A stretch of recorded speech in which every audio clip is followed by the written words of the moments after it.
صل على محمد. اعوذ باللہ من الشیطان اللعین الرجیم. بسم اللہ الرحمن الرحیم. الحمدللہ رب العالمین والصلاة والسلام علی اشرف الانبیاء والمرسلین سیدنا و نبینا و حبیب قلوبنا و شفیع ذنوبنا و طبیب نفوسنا مولانا و مولا الثقلین جد الحسن والحسین ابی القاسم المصطفیٰ محمد. اللہم صل علی محمد و آل محمد وعلی آلہ الذین اذہب اللہ عنہم الرجس وطہرہم تطہیرا. اللہم صل علی محمد و آل محمد لا سیما علی الامام المنتظر والحجة الثانی عشر واللعنة الدائمة الباقیة علی اعدائهم ومنکری فضائلهم وغاصبی حقوقهم من الازل الى قیام یوم الدین. اما بعد. اذان محترم، پروردگار عالم نے اس کائنات کو خلق کیا اور اپنے بندوں میں سے، یعنی جتنی اس نے خلقت کو خلق کیا ہے اپنی، ان میں سے چند ایک کو خاص مقام اور مرتبہ عنایت فرمایا. کچھ اس کے بندے ایسے ہیں کہ جو اس کے مطیع و فرما بردار ہیں، کچھ ایسے ہیں کہ جن کو دیکھ کر پروردگار عالم رشک کرتا ہے، جن کو دیکھ کر پروردگار عالم فخر کرتا ہے کہ یہ ہیں کہ جنہیں میں نے خلق کیا، یہ ہیں کہ جو میرے بندے ہیں. یقیناً کہ جن پر اللہ نے فخر فرمایا، جن کو دیکھ کر پروردگار عالم نے فخر کیا، وہ افراد ہم اور آپ جیسے عام بندے نہیں ہیں. یہ وہ ہیں خاص کہ جن کے کام خاص تھے، کہ جن کی اطاعت خاص تھی، جن کی وفا خاص تھی. اور جہاں انسان اس معاشرے کے اندر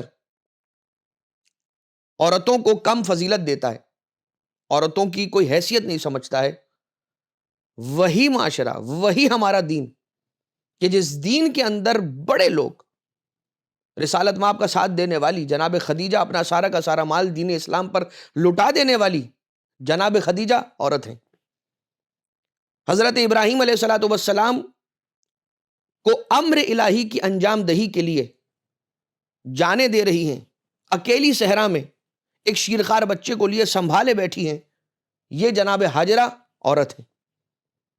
مولا کائنات علیہ السلام کی، رسول کی نبوت کی، علی کی ولایت کی حافظہ، حفاظت کرنے والی یہ بی بی، یہ جو قربان ولایت علی ابن ابی طالب ہو گئیں، جناب فاطمہ زہرا سلام اللہ علیہا عورت ہیں.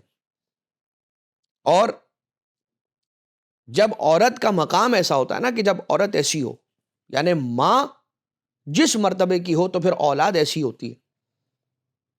یہ جملہ اس لیے عرض کر رہا ہوں کہ ہم نے وفا کا ذکر کیا. وفا ایک لفظ نہیں ہے، وفا ایک مطلب ہے. انسان کوئی لفظ لکھتا ہے، جیسے لفظ لکھتا ہے اس کا معنی ذہن میں آتا ہے، مگر کچھ ایسے لفظ ہیں کہ جن لفظوں کو لکھتا ہے تو معنی ذہن میں نہیں آتا، شخصیت ابھر کے سامنے آ جاتی ہے. سرکار ابو الفضل العباس علیہ السلام جب بھی ہم نام وفا لکھتے ہیں، لفظ وفا لکھتے ہیں، تو معنی وفاداری نہیں، معنی وفاداری سے پہلے ایک شخصیت آ جاتی ہے، وہ نام ہے ابو الفضل العباس علیہ السلام کا. لیکن عزیزان محترم، ابو الفضل العباس ہے کون؟ جب ماں ام البنین علیہ السلام جیسی ہو، سلام اللہ علیہا جیسی ہو، تو پھر بیٹا ابو الفضل العباس علیہ السلام ہوتا ہے. یوں تو ایک جنگ کے اندر جناب محمد حنفیہ بھی ہیں، ان کو جنگ کے لیے بھیج رہے ہیں، حملے کے لیے بھیجا، مگر بڑھ بڑھ کر حملہ نہیں کر پا رہے ہیں، پیچھے قدم ہٹتے چلے جا رہے ہیں، پلٹ کر واپس آئے. مولا کائنات علیہ السلام نے امام حسن علیہ السلام کو بھیجا. جب آقا حسن علیہ السلام گئے ہیں اور بڑھ بڑھ کے مقابلہ کر کے دشمن کو پسبا کیا، پیچھے کر دیا. اب جناب محمد حنفیہ آقا حسن مجتبیٰ کو دیکھ رہے ہیں، خوش ہو رہے ہیں، فخر کر رہے ہیں، لیکن سرکار امیر کائنات علیہ السلام نے کہا، خبردار بیٹا محمد، اپنا تقابل حسن مجتبیٰ سے نہ کرنا، اس لیے کہ تو علی کا بیٹا ہے اور حسن مجتبیٰ رسول خدا کا بیٹا ہے. یعنی کہ ماں جن کی فاطمہ زہرا سلام اللہ علیہا ہے، یہاں پر ماں چاہے جناب فاطمہ کلابیہ ہوں، فاطمہ بنت حزام کلابیہ سلام اللہ علیہا، لیکن بیٹا ابو الفضل العباس علیہ السلام ہے، علی کا لال، علی کا شیر. مگر ماں کون ہے؟ ماں ام البنین سلام اللہ علیہا، مادر گرامی حضرت ابو الفضل العباس علیہ السلام کا ایک مختصر تعارف آپ کی خدمت میں پیش کرنے کی سعادت کو حاصل کریں گے. لیکن اذان محترم، کون ہے یہ خاندان؟ جس خاندان کا چناؤ اختیار خود میرے مولا نے جناب عقیل ابن ابی طالب علیہ السلام کو بلا کے کروایا اور یہ کہا جاؤ عقیل ایک ایسا خانہ وادہ تلاش کرو کہ جس کی جیسی شجاعت کی مثال دی جاتی ہو ویسے ہی ان کے زہد و تقوی کی بھی مثال دی جاتی ہو۔ ایسا خانہ وادہ تلاش کیا۔ کون ہے؟ جناب عقیل۔ جناب عقیل کو مولا کائنات علیہ السلام بھیج رہے ہیں کسی خانہ وادے اور کسی قبیلے اور کسی خاندان کی تلاش کے لیے، تو کیا سرکار امیر کائنات علیہ الصلوۃ والسلام کو علم نہیں ہے؟ کیا وہ اپنے لیے تلاش نہیں کر سکتے ایسا خانہ وادہ خود؟ مگر نہیں۔ کیا وجہ؟ جناب عقیل ابن ابی طالب ہیں کون؟ ماہر علم الانساب ہیں، یعنی فیملی ٹری کا جو علم ہوتا ہے اس کے ماہر ہیں جناب عقیل۔ گویا مولا کائنات علیہ السلام بتا رہے ہیں کہ دیکھو جو جس شعبے کا ماہر ہو، علی ابن ابی طالب اس سے کہہ رہا ہے، یہ بہت نچلی سطح کی بات کر رہا ہوں میں۔ یہ ایک تو یہ کہ سرکار امیر کائنات علیہ السلام نے یہی سوچا، جی یہ بالکل ایسی بات نہیں، لیکن اس واقعے کو دیکھ کر انسان ایک بات سیکھے، خود ہی سمجھے کہ کیا علم الانساب کا ماہر عقیل مولا کائنات عقیل کو کہہ رہے ہیں۔ انسان بھی جس اپنی فیلڈ کا ماہر ہو اس فیلڈ کے اندر رہے، اس دائرے سے باہر قدم نہ رکھے۔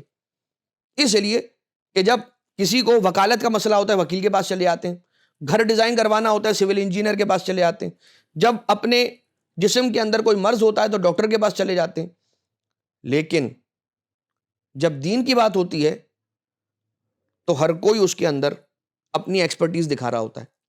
جو جس فیلڈ کا ماہر ہے وہ اپنی اس فیلڈ کے اندر اس کام کو انجام دے۔ سرکار امیر کائنات علیہ السلام، اب علماء کرام نے مختلف انداز سے اس بات کو انٹرپریٹ کیا ہے کہ سرکار امیر کائنات امیر المومنین علیہ الصلوۃ والسلام نے جناب عقیل کو کیوں بھیجا؟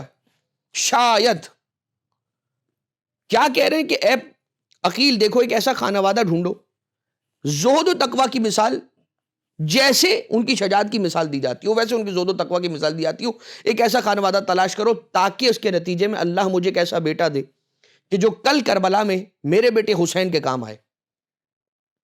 بتا دیا اس مولا امیر المومنین علیہ السلام نے عقیل کو کہ دیکھو میں کربلا کی تیاری کر رہا ہوں، تمہارے لیے بھی ممکن ہو کربلا کی تیاری کرو۔ یہاں سرکار امیر المومنین علیہ الصلوۃ والسلام کی دعا قبول ہوئی، پروردگار عالم نے عباس جیسا بیٹا عطا کیا۔ وہاں جناب عقیل ابن ابی طالب علیہ الصلوۃ والسلام کی دعا کے نتیجے کے اندر اللہ نے حضرت مسلم ابن عقیل ابن ابی طالب سرکار مسلم علیہ السلام جناب عقیل کو عطا کیا۔ اور یہ دونوں شخصیتیں مولا عباس علیہ السلام اور سرکار عقیل، ان دونوں کے درمیان جو شباہتیں ہیں وہ کسی اور وقت صحیح، لیکن دونوں شخصیتوں کے اندر شباہتیں، زیارت نامے کے الفاظ کی ریزمبلنس۔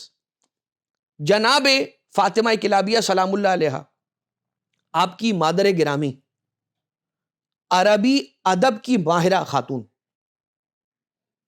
جناب فاطمہ کلابیہ سلام اللہ علیہا کی والدہ، عربی ادب کے اندر مہارت رکھنے والی خاتون، فصاحت و بلاغت میں ان کی مثال نہیں، ان کے والد شجاعت کے اندر ان کی مثال نہیں، بلکہ آپ ہی کے بی بی ام البنین سلام اللہ علیہ، بی بی فاطمہ کلابیہ سلام اللہ علیہ ہی کے جد، ان کے دادا وہ ہستی تھے کہ جن کا نام عرب کے پہلوان اپنی تلواروں پر لکھوایا کرتے تھے، کندہ کروایا کرتے تھے، اور یہ کہتے تھے کہ جب ہم اپنے تلواروں پر ان کا نام کندہ کروا کے لے کر جاتے ہیں تو ہماری کاٹ کا عالم کچھ اور ہوتا ہے۔ یہ کون ہے؟ کہ جو ایک بڑا شجاع ہے، جو ایک غالب ہے۔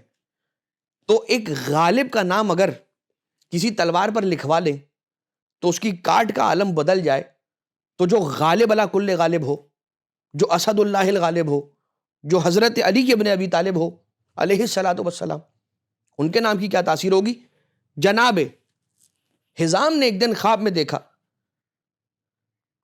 کہ ان کی عزت اور تکریم کا حوالہ انہوں نے عالم خواب کے اندر دیکھا کہ ان کی عزتوں کے اندر اضافہ ہو رہا ہے۔